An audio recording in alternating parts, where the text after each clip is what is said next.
Module 5. Partnerships. A partnership is a business entity in which two or more individuals, called partners, share business ownership. In a partnership, the partners combine their resources and skills to run the business and share in the profits and losses of the business according to the terms of the partnership agreement. Partnerships can be formed for various reasons, including pooling resources, sharing risk, and accessing new markets. They are common in law, accounting, and consulting professions, but can be found in any industry. A partnership does not protect its three investors against personal liability risk. Withdrawing from a partnership. Withdrawing from a partnership refers to ending your involvement in a business partnership. It means you are leaving the partnership and will no longer be an active partner or have any obligations or rights associated with the partnership. Here are some steps to consider when withdrawing from a partnership. Review the partnership agreement. The first step is to review the partnership agreement carefully. This will outline the withdrawal process from the partnership and any applicable terms or conditions. Give notice to your partners. You should give written notice to your partners of your intent to withdraw from the partnership, and the notice should include the effective date of your withdrawal. Settle your obligations. You should ensure that your obligations to the partnership have been settled before withdrawing. This may include paying off any debts or liabilities you owe the partnership. Value your share of the partnership. If you have an ownership interest, you may need to have your share of the partnership valued. This will determine how much you are entitled to receive upon withdrawal. Finalize the withdrawal. Once you have completed all the necessary steps, you can finalize your withdrawal from the partnership.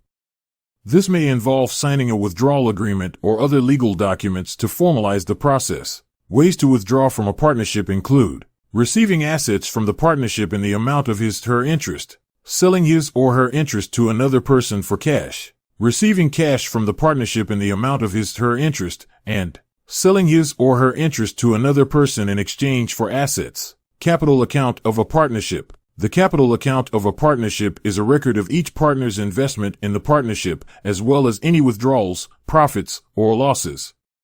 It represents each partner's ownership interest and reflects the amount of money or assets each partner has contributed. The capital account is vital because it determines each partner's share of the profits and losses of the partnership. It also determines the amount of money or assets each partner is entitled to receive if the partnership is dissolved or if a partner withdraws. Typically, the capital account is divided into two parts, the initial investment and the changes to the account over time.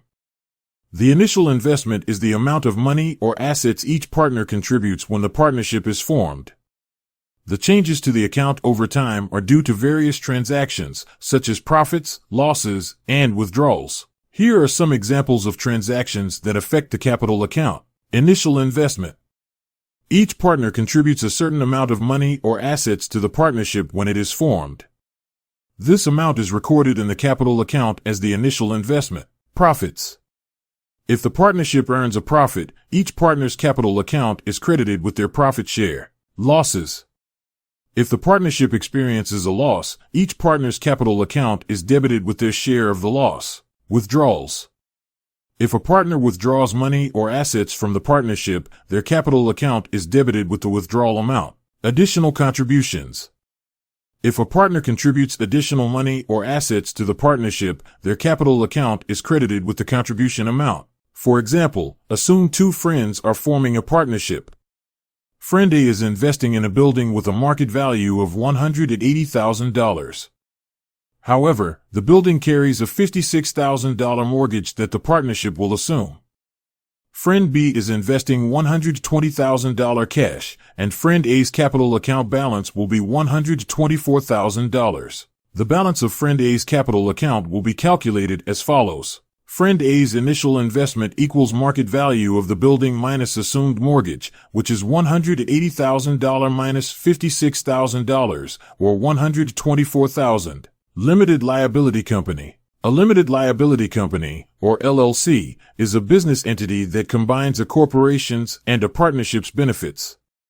It provides its owners, known as members, limited liability protection, meaning they are typically not personally responsible for the company's debts and liabilities. The company is treated as a separate legal entity from its owners in an LLC. This means the company can enter into contracts, sue or be sued, and own assets in its name.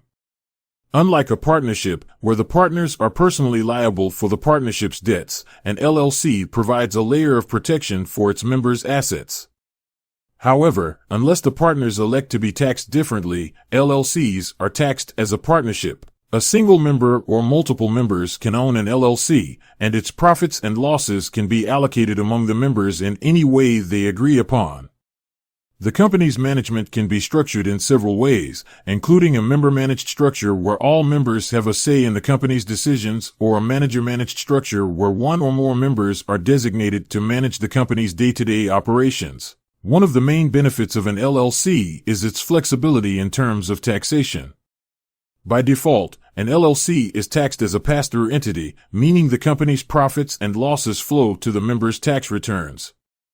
However, LLCs can also be taxed as a corporation or an S-corporation, depending on the company's needs and tax situation. An LLC provides its owners with limited liability protection, flexibility in management and taxation, and the ability to structure the company in a way that best suits their needs. The issuance of common stock for cash represents a transaction that involves raising capital, which is classified as a financing activity. Therefore, it should be reported in the Financing Activities section of the Statement of Cash Flows. The Financing Activities section reports cash inflows and outflows resulting from the issuance or repayment of long-term debt, issuance or retirement of capital stock, and payment of dividends.